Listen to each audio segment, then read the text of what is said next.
Hey friends, welcome back to my channel. Today I want to be doing a video about how I am too young to adopt. Oh my gosh, so this is kind of a cute story. So as many of you know, my name is Winter and I have adopted 2 sons already, and I have 2 children in foster care currently. So being crazy, I've only had these 2 kids in foster care with us for a month and a half. I was on a website for children that are waiting to be adopted in China, and you guys are all thinking, oh my gosh, like you already have 4 kids, what are you thinking? And I'm like, it's just been a dream of mine for a long time to adopt from China, and I'm approaching 30. My birthday is in December and I'll be 30 years old, which is crazy. And I know that when I looked at the requirements a few years ago that you had to be 30 to adopt, so I was like, some people said you might as well start your process early because it takes so long. So anyways, it's kind of funny. So I was just looking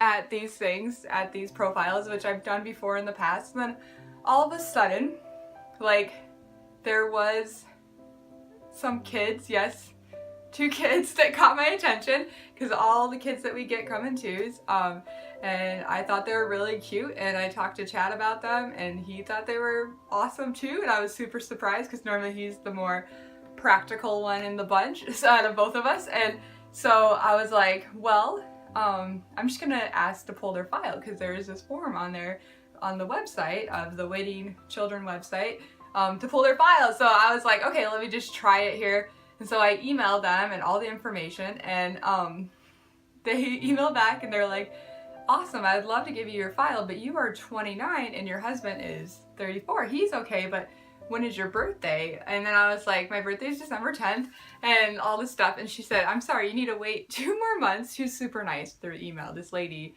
bless her, like super nice. She said, I need to wait 2 more months because I can start when I'm 29 and a half, but I can't start when I'm 29 and 4 months. So it's just kind of funny to, like, I have to wait 2 more months because I'm too young to adopt, even though I already adopted kids. And it's just funny. I'm waiting to become 29 and a half years old. Half birthdays matter. Yes. I've been trying to tell my husband this for years. We celebrate half birthdays sometimes and he thinks it's super dumb. And I just like to celebrate stuff, because why not? Every day could be the next best day ever. And why not celebrate your half birthday, right? So, so it got me thinking. So I, like, wow, like, it surprised me, some of that experience. One, like, it surprised me I was too young to adopt, yes, but also, like, that I would want to adopt kids so soon, like, that surprised me. And then also that, I was okay with the age, because the age of these children were 10 years old, and they're actually twins. It's boy-girl twins, which is really cute, and they have some disabilities, but it was just unique. It was like, the disability surprised me that I was okay with that disability, because if you adopt from China, they tend to give grants with children that have disabilities, and because they want those children to be adopted first, which is awesome. I think that's really cool. And if we do adopt internationally, it will be kids with certain disabilities we feel comfortable with. So you can look on those websites. I'll link a couple below so that you guys can all check those out if you are interested in adopting. So I wanted to review some requirements for you of adopting from China. So just because, like, it's just a question. So I looked at these about 5 years ago, and then I just looked at them again because I wanted to be mentally prepared, because we always knew we wanted to adopt from China. So as I was reviewing them again, there was like 1 or 2 that was a little bit different. First of all, you do need to be 30 years old to adopt from China. One of your spouses can't be above that age and one of you can't. Like, you have to be 30. Also, you cannot you have to be married for at least 2 years. But and if you were divorced, you have to be married for at least 5 years, and you can't be divorced more than twice. So that's just one of their requirements. Also, you must be a heterosexual couple, or you can be single male or single female. So that was interesting. You must have assets of $80,000. So if you're a couple, and then $100,000 if you're single. I know 5 years ago or so it was $60,000, and that kind of was like our process of buying our house in the first place, is because we wanted to have assets. It has to be paid for assets too. It just can't be like you have debt of that. You have to have paid for assets. That can include your furniture and your cars and like wedding rings and stuff like that. You can use that as part of your assets, or cash assets, of course. So another reason why, to save your money. So yeah, singles have to have $100,000. And then you can't have any like age, like you can't be older than your child by 50 years.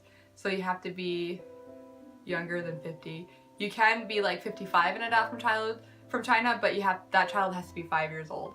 So that's unique. And then also you have to have $10,000 per family member for income annually. So we have a family of, depending on if we adopt these kids or not, 6 or 4. So I have to have either $50,000, including the 5th child that's going to be adopted, or I have to have $80,000.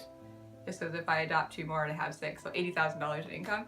So you have to have that much income, and that can't include disability and child support. So that's kind of really the basics of it. It does cost a lot of money. Sometimes with children with disabilities from China, they have like special grants you can get, and also there's other grants you can get online for international adoptions. And you know, who knows, there might be some friends of yours that want to donate to that or something like that. That I'm sure lots of people want to adopt to fund adoptions, because it's so good. Like, it's so good to give these children that wouldn't have hope in their countries, because in China with disabilities, it's just really hard for them. I mean, these parents, they used to be able to have 1 child because it's a communist country. They're only allowed to have 1, but now they can have 2. And there's so much pressure in China to have perfect children and perfect genetics and stuff. So that's a lot of the reason why these children are abandoned, just because of communism. Honestly, it's just dumb rules. Anyways, but those are the rules. I'm happy that we are able to meet most of those requirements, except I'm 2 months too young. Who would have thought? So anyways, I also wanted to, at the end of this video, just give you a little update on our foster care journey. I was actually kind of like reluctant to do a video today, but my awesome sister encouraged me to do a video. She was really excited to hear another video from us, but just having a little of a rough night, you know, having a moment as a mom moment, you know. One of our foster children are having a lot of pee accidents and poop accidents, and they were just refusing to sleep last night and different things, and that was just like a really difficult, and I think it's pretty normal. Like, all of a sudden I went into a little bit of panic mode, like reading up on websites and different things on what to do with kids that like pee all the time, and like different things that they're abused with, and like all these things. And just like all of a sudden I was just like, you know what, I just need to go to bed. And I woke up and I wasn't feeling great again, and I just, like, my sister encouraged me, and then my husband encouraged me, and then I'm feeling at peace again. Like, God came and he made me feel a little bit better. But please be praying for us. We have a lot of like unique things with these children, unique difficulties. I know most people would say that they're just normal things, but they seem a little different. They seem like they're more than normal, like what a normal child would deal with.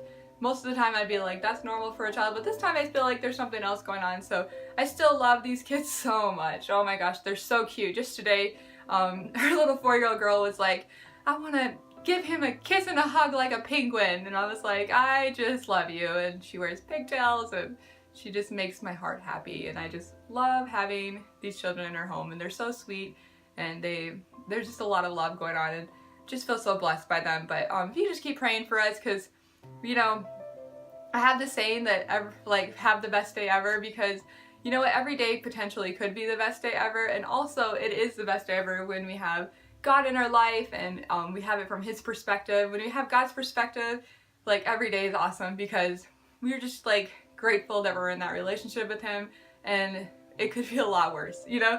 So I'm just super happy today because the people in my life encouraged me, even though it could have been potentially a rough day. It's turning out to be the best day ever. How about that? So anyways, I hope you guys have the best day ever, and thank you so much for subscribing. Please like this video, give it a thumbs up if you enjoyed these China adoption requirements. It's so like formal, isn't it? But it's just interesting. If you're adopting from China, please like give me some advice. We're kind of newbies at this. We know just like one other family that's done it, so we just love to hear more stories, and I love stories I've been hearing from lots of people, so I just love you guys so much. Anyways, you guys have the best day ever. We'll see you next time. Bye.